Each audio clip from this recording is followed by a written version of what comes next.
Hello everybody, welcome back to my channel. It's been a few days since I've made a video. I had a teacher workshop last week, and then this week it's just been kind of wonky. But I have finished this journal. This is my biggest one yet, I think. This is a natural history, nature themed Pressboard journal. Shoot, I can't remember what they call them. It's so funny because I've never seen them before, but apparently they're used a lot. And I have, the spine has been, I've given spacing to the spine, and it's been reinforced. I'm not doing a closure because it sits nicely. It'll sit nicely on the shelf, and I just don't think it needs a closure. So that is the front cover. It's been distressed. I have a distressed little piece of Pressboard underneath this little metal nameplate, and the word natural history in there it's glued down. This one cannot be changed out. So then on the inside, you open it up, and I have a removable flat pen here. This is just a piece of thin elastic. So that's my flat pen that I include with all my journals. And I can link the flat pen tutorial. Here is a file folder envelope. And in the file folder envelope are some extra field guide pages. There are both color plates and regular pages in there. Oops, I missed some. There's even more. And then here are some extra Tracy Fox ornithology note cards. And I printed out that whole kit and used a bunch, but then there were lots of extras. So this has a little string that says noted, and there are some extra little stickers on there that have been distressed. So this actually flipped open. There's nothing on the back of this for size, but it has been reinforced. And this is a bunch of printouts of different digital ledger papers, and they're printed on both sides for your use. And so that is one of the writing places, and this can actually slide in and out with this is a piece of Pressboard, and this slides in and out of that slot, so it can be removed to write and replaced, or it can be, you can replenish this because these slide onto this little claspy thing here. Okay, so then on the next page, let me just make sure that y'all can see. It's so big, it's hard to get it in the frame. Okay, so this is a fun page. These are expandable pockets, and in these pockets are some of those ornithology cards that I have not glued together, but I have printed them on cardstock, and I have distressed them so they can also kind of serve as secret writing places. You can put pictures of your favorite birds, you can write about where you saw them, and you can give details about your birds. And these also have been decorated and distressed with book pages from field guides, as well as stickers and stamps. So these all slide in there. Same thing with this one. On the back is a real vintage map. There are these faux labels on a lot of the tabs, and these are from Signet Stamps. I have the Signet Stamp set, and I will link that page. It's an Etsy store where you can buy them in this form. You can buy them in just the rubber stamp, and now I believe you can also buy them in the silicone stamp form. And then here, this is a little magnetic pouch that closes with a magnet and a paper clip in here. And in this little pouch is a magnifying glass. So you can, it's a real magnifying glass. It's nothing fancy, but it is a real magnifying glass. And then this pouch can also be removed.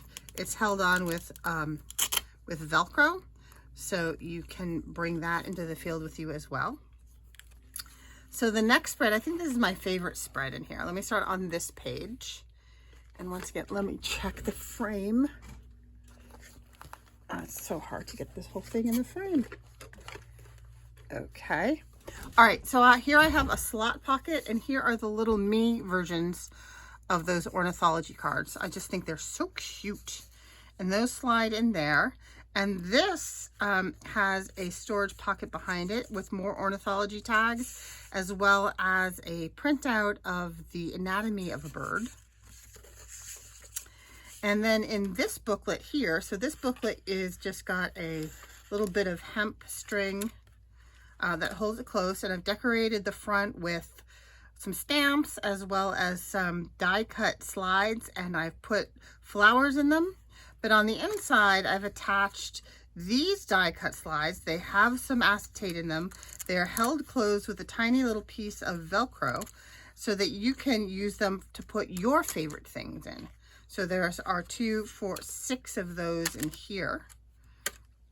And I've specifically left those blank so that you can decide what you would like to put in those die cut slides. So then this just closes with the string, and I tie a little bow to keep that shut while you're flipping about.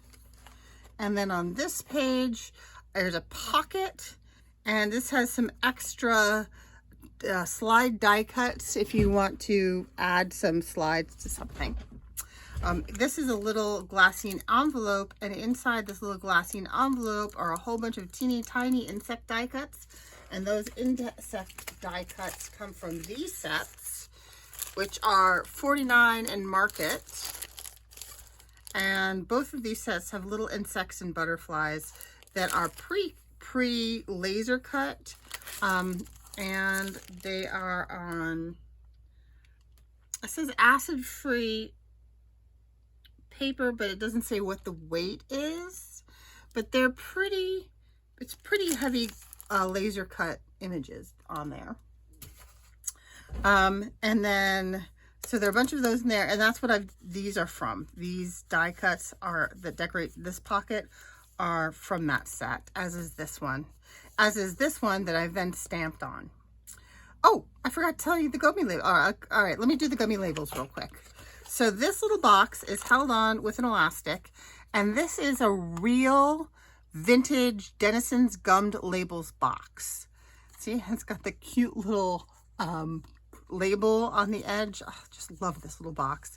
And in here are a bunch of digital labels that are ready for you to be filled in, and those are from Tracy Fox Creative. Those are fill-in random labels from Tracy Fox for Fox Creative, and I have stuck those in there, and then this just lives right there. Okay, and then on this side, this unclips, and this field notes journal can come out. And so on this is stamped on cardstock with one of the Signet Stamps, so that one. And then I've used my clickable stamps, these guys, to put the word field notes on the front, and some Tim Holtz stencils and distress inks. And then on the inside we have a refillable some ledger, various papers there, as well as some mixed media paper. And that's all refillable and reusable. And that slides in there, and it's held in place. This bulldog clip is from RustPaperScissors on Etsy. I will link that shop below. She has all kinds of really cool stuff. And then the last spread, I did not put anything on this page. This is a this is a real vintage map. But because there was so much bulk on this page, I didn't add anything. So this is an envelope journal, and it's held in with elastic. This is a pocket on this side. There's nothing in that pocket. This is primarily empty. All the pockets are empty for you to fill. And it opens up on this side with a policy closure, and there's a cute little birdie charm there. And so the first envelope flips out this way. This envelope flips out this way. And then on the center, there is just some paper that you can use to journal on. And then in these envelopes, there is another spot to journal on, and these are all sewn in here. And these are open as pockets. So there is actually quite a lot of writing space to this journal. And then this just wraps around the policy closure with the little birdie hanging out. And this can also be removed because it's just held in with elastic. So that flips up, and this is a piece of pressboard that I've glued and sewn actual wool felt to. It's sewn on as a pocket, and there's some extra vintage stickers and things in there that I didn't wind up using. I was going to decorate the cover and then decided to leave it blank, so you can change your mind and you can decorate it. So that lives in the behind there. This is watercolor paper that I have cut to size and left on here. There is a watercolor pen, there is a water-soluble graphite pen, and a graphite sketch pen. And these guys are held in place with this little strip of wool that is sewn on, and there's a little pocket down here as well that keeps them from falling out. And here, so this is a chocolate tin. A friend of mine was in Barcelona and she brought me back this fabulous little tin of chocolates, and it's the exact same size as an Altoids tin. And on Etsy, there's several stores. I got this from the Fabrication Factory, which I will link, and it's like a little watercolor kit, or whatever you want to keep in there. But I was thinking that you could, if you have, I think these are quarter pans, and you could stick your little quarter pans, or if you have liquid watercolors or any kind of paint, you could squeeze it in here to make a little palette, and it just stores like that and slides into this elastic keeper like so. So that is this fabulous, oversized, very interactive natural history nature journal. And as I said, all of these spines were, I should show you that, were reinforced with some double pieces of file folder on the inside, and then reinforced all together with some ticking fabric on the outside. And there you can see where I attached the elastics. So that is that. I have someone who has first right of refusal for this. And if she decides not to purchase it, because I think it is going to be it's going to be pricey because I have put so much time and effort and materials into it. If she decides it's not to her taste, I will then be listing it on Etsy for anyone. So that is my plan. Thank you for watching. Hit that like button. Please consider subscribing, and I will see you in the next video. Stay safe, everyone. Bye-bye.